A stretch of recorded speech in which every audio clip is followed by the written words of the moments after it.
بسم اللہ الرحمن الرحیم. In the name of Allah, the Beneficent, the Merciful. یا ایھا الناس ان کنتم فی ریب من البعث فإنا خلقناکم من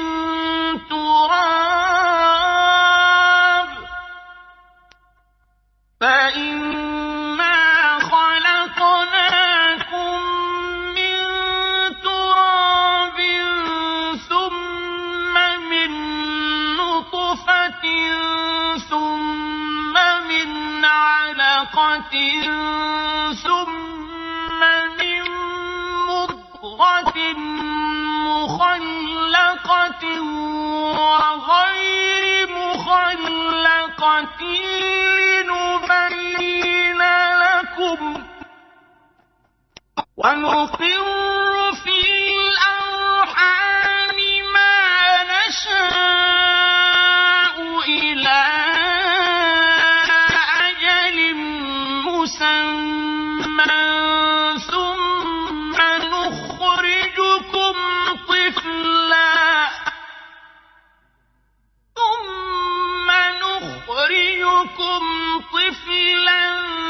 ثم لتبلغوا أشدكم ومنكم من يتوفى ومنكم من يرد إلى أرذل العمر لكي لا يعلم من بعد علم شيئا وترى الأرض هامدة فإذا أنزلنا عليها الماء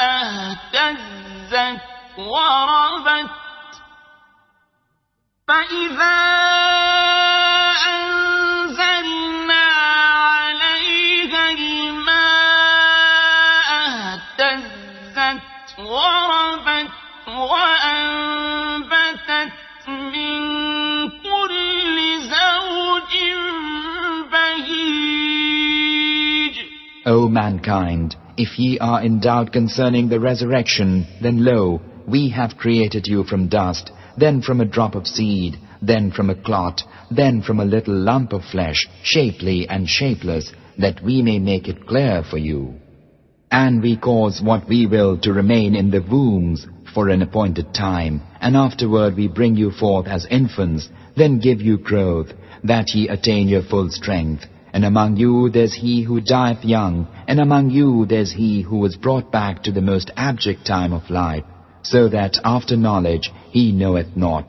And thou, Muhammad, seest the earth barren, but when we send down water thereon, it doth thrill and swell, and put forth every lovely kind of growth. بسم اللہ الرحمن الرحیم.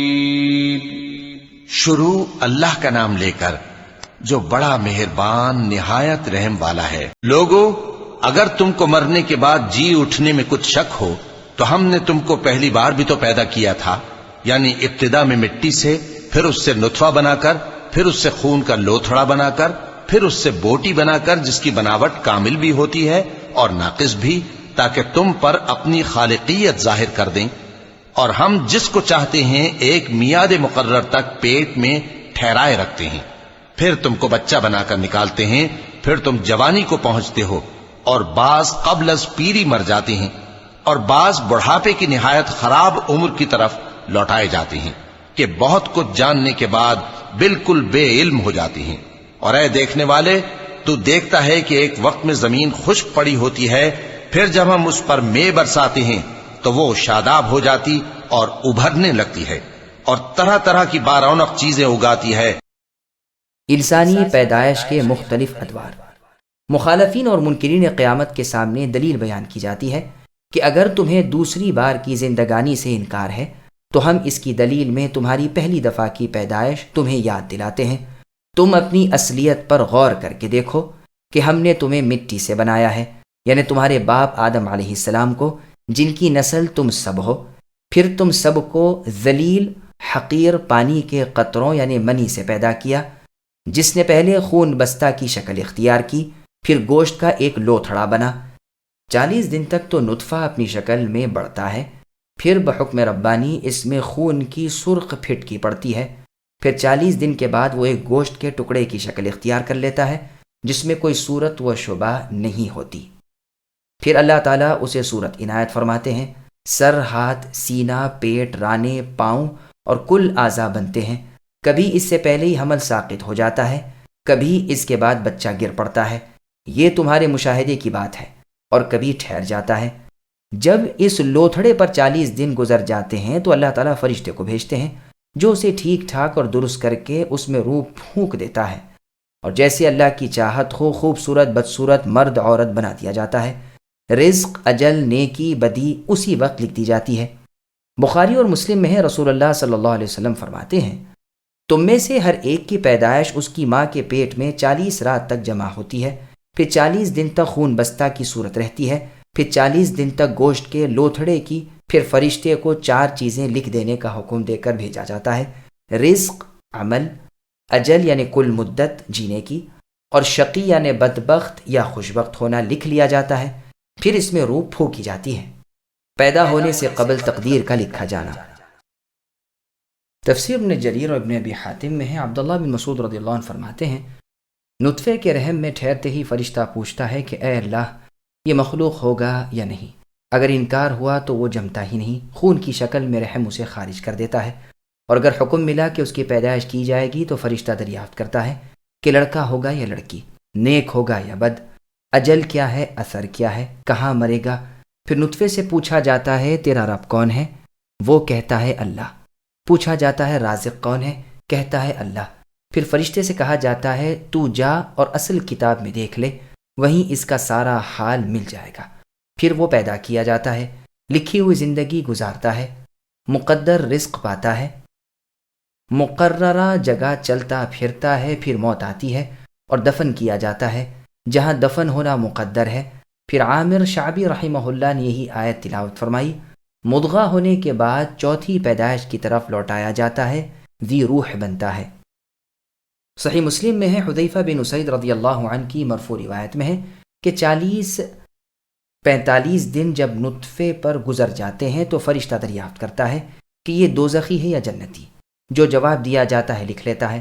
پھر پوچھتا ہے لڑکا ہوگا یا لڑکی، جو جواب ملتا ہے لکھ لیتا ہے۔ پھر عمل، اثر، رزق اور اجل لکھی جاتی ہے اور صحیفہ لپیٹ لیا جاتا ہے جس میں نہ کمی ممکن ہے نہ زیادتی۔ پھر بچہ ہو کر دنیا میں تولد ہوتا ہے، نہ عقل ہے نہ سمجھ ہے، کمزور ہے اور تمام اعضاء ضعیف ہیں۔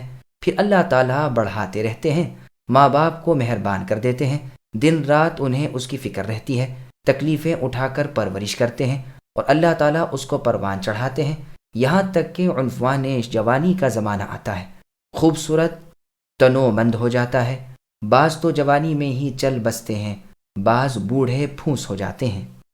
انسان کی ضعیف العمری کہ پھر سے عقل و خرد کھو بیٹھتے ہیں اور بچوں کی طرح ضعیف ہو جاتے ہیں، حافظہ فہم سب میں فطور پڑ جاتا ہے، علم کے بعد بے علم ہو جاتے ہیں، جیسے اللہ نے سورہ روم کی آیت نمبر 54 میں فرمایا، اللہ الذی خلقکم من ضعف الی آخر الآیہ، اللہ نے تمہیں کمزوری میں پیدا کیا، پھر زور دیا، پھر اس قوت و طاقت کے بعد ضعف اور بڑھاپا آیا، جو کچھ وہ چاہتا ہے پیدا کرتا ہے، وہ اللہ پورے علم والے اور کامل قدرت والے ہیں۔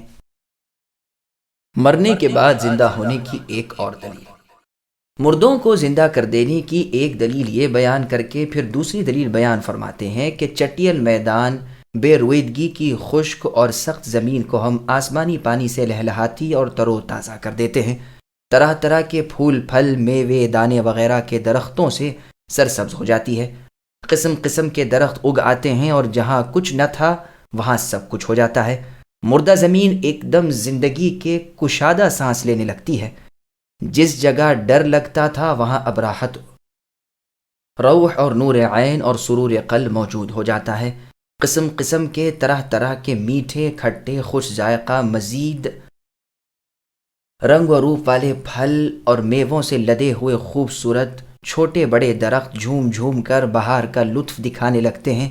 یہی وہ مردہ زمین ہے جو کل تک خاک اڑا رہی تھی، آج دل کا سرور اور آنکھوں کا نور بن کر اپنی زندگی کی جوانی کا مزدہ دے رہی ہے۔